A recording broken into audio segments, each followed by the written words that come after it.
Our next speaker is Alicia Chou. Alicia Chou is a junior at Unionville High School and an active member of the Unionville community. She participates in a variety of clubs, including Unionville Post, TSA, and Model UN, where she holds leadership roles and contributes to student-led initiatives. Outside of school, Alicia volunteers regularly with local organizations and tutors students at Mathnasium. In her free time, Alicia enjoys exploring her interests in writing, behavioral sciences, and music. Through her speech, she hopes to encourage others to recognize their own strengths, challenge the habit of comparison, and to find success on their own terms. This is Becoming Enough by Alicia Chou.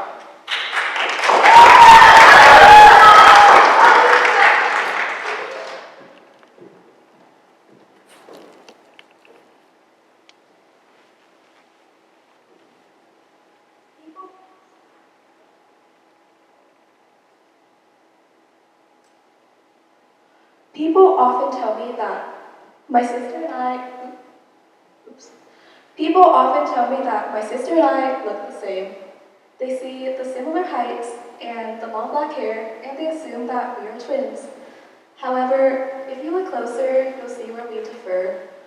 Her eyebrows are straight, where mine are more naturally curved, and her nose bridge is higher, where mine is flatter. And she's taller than me by about half an inch.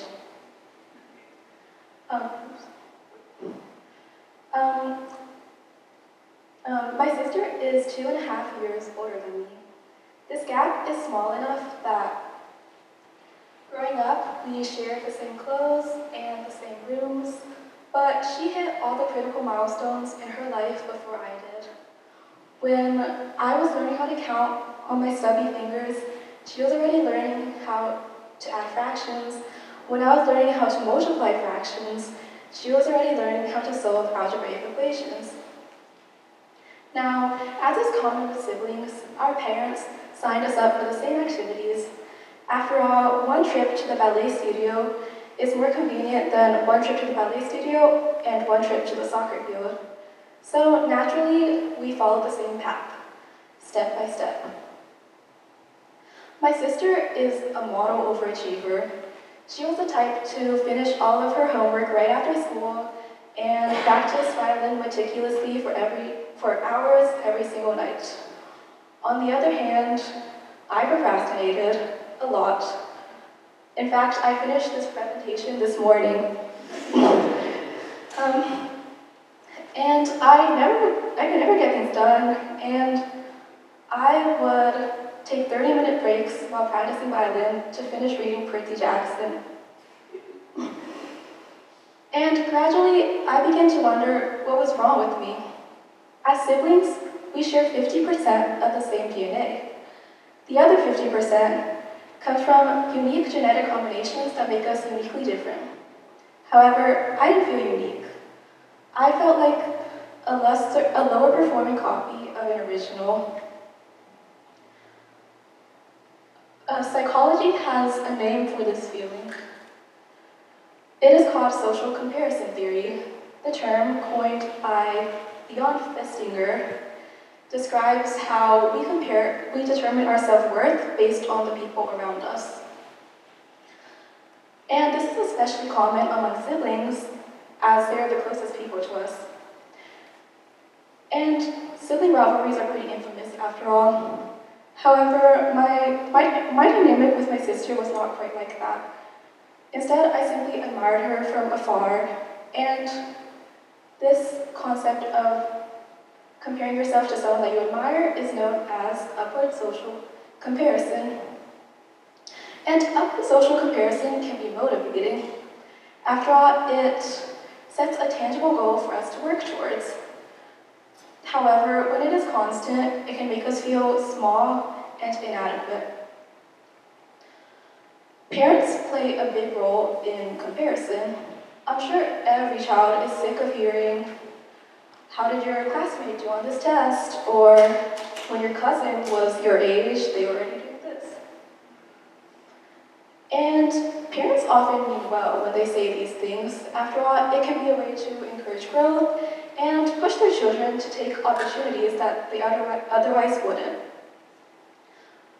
But this constant comparison can have negative impacts, especially during the critical 8 stages of development. And during the critical stages of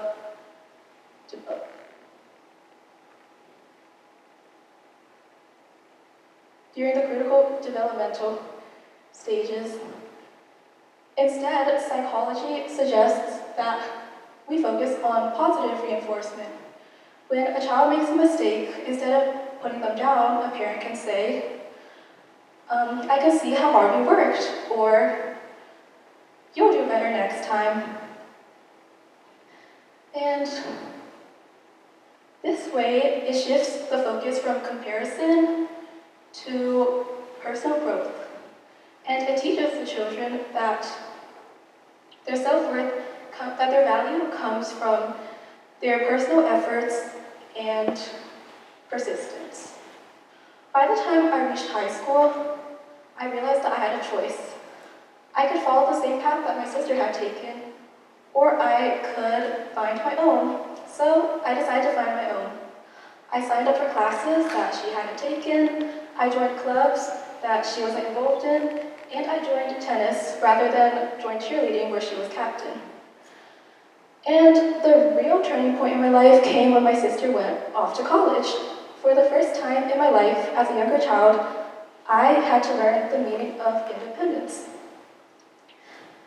Suddenly, I had to navigate school and activities and extracurriculars without having a constant reference point. And something surprising happened. Without constantly measuring myself to someone else, I began to recognize my own strengths and my own experiences and who I am as a person. And I began to realize that the things that make me different are not flaws. Rather, they are simply parts of who I am. Becoming enough is not about matching someone else's path that has already been walked. Rather, it is about recognizing your own strengths and who you are as a person. So, when people tell me that I look like my sister, I don't correct them because I know that even if we may bear a passing resemblance to each other, deep down, if someone were to look below the surface, they would recognize a rich and distinct character in us both. Thank you.